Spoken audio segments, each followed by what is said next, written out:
Hi guys! Welcome to my mini vlog na pinamagatang Year-End Camping 2023. So ayun nga guys, dahil malapit na naman matapos ang taon, lumipas na naman ang maraming oras, taon, araw, buwan. Pero eto pa rin tayo, patuloy na lumalaban at sumasabay sa agos ng buhay. Maraming pagsubok man ang dinanasan natin ngayong taon 2023. Sigurado naman ako marami tayong natutunan na ipon na masasayang alaala, bagong kakilala at mga bagong kaibigan. Kaya naman bago magtapos ang taon na ito, nais kong magpasalamat sa mga taong naging parte ng taon na ito, sa mga nakasama ko sa kaligayahan at kalungkutan, sa mga taong nagpakita ng tunay na pagkakaibigan, tunay na pamilya at maasahan sa kahit anumang oras. Sa bawat tawanan at iyakan, tunay kayo'y aking hindi malilimutan. At kahit lumipas man ang napakaraming taon, isa kayo sa masayang alaala at kwento ng aking buhay. At sa pagtatapos ng taon na ito, panibagong yugto na naman ang kakaharapin. Salamat sa masasayang alaala at umaasa sa susunod pang mga taon na walang magbago sa ating pagsasama at pagkakaibigan. Nang turingan ay isang parang tunay na kapamilya. Kaya naman sa pagtatapos ng taon na ito, taon ko lahat ang masasayang alaala at mga pinagsamahan nating magkakaibigan. Sana walang magbago at patuloy na magtulungan.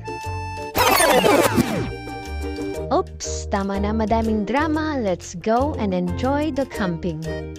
So yun guys, next day na ng aming camping. At syempre, hindi mawawala ang woke up like this. O diba, pagkagising parang hotdog kaagad ang kakainin natin guys, na may kasamang pritong itlog. Wow, sarap yan. Perfect combination. At habang nagpe-prepare nga ang lahat, ako naman dito, nagbe-video, para syempre may memories na naman tayo may upload. Habang si Habi nagluluto ng kanyang baon na hotdog, at syempre, nagluto na rin siya ng spam para masarap ang ating breakfast for today. At ayan na nga, luto na. So, mag-ready na tayo ng ating kanin naman. And then, ayan, may nakita nga kaming ibon. Parang si Ibong Adarna. Char! So, habang nagkakape, pa-look out lang.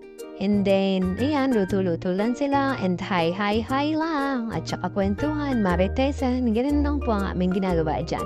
Pero masaya. Nung natapos na nga maluto ang lahat, so kakain na tayo. Meron din kaming fish na nahuli din yan namin kagabi. Hindi ko na na-videohan kasi masyado akong excited, masyadong happy. So, ayan, kain-kain. So, after natin kumain, nagpahinga lang ng konti at tayo nagligpit na ng mga gamit natin na ginamit kagabi at tayo uuwi. Ay, teka, meron pa palang dessert. Meron tayong pakwan dito. At habang kumakain kami ng pakwan, may nakita akong kabayo, naglalakad sa tubig. So, binidyohan ko na din. And then, after nun, nakapagpahinga kami. So, nag-pack up na kami ng aming mga gamit. And then, inalagay na namin sa sasakyan. And then, that's it.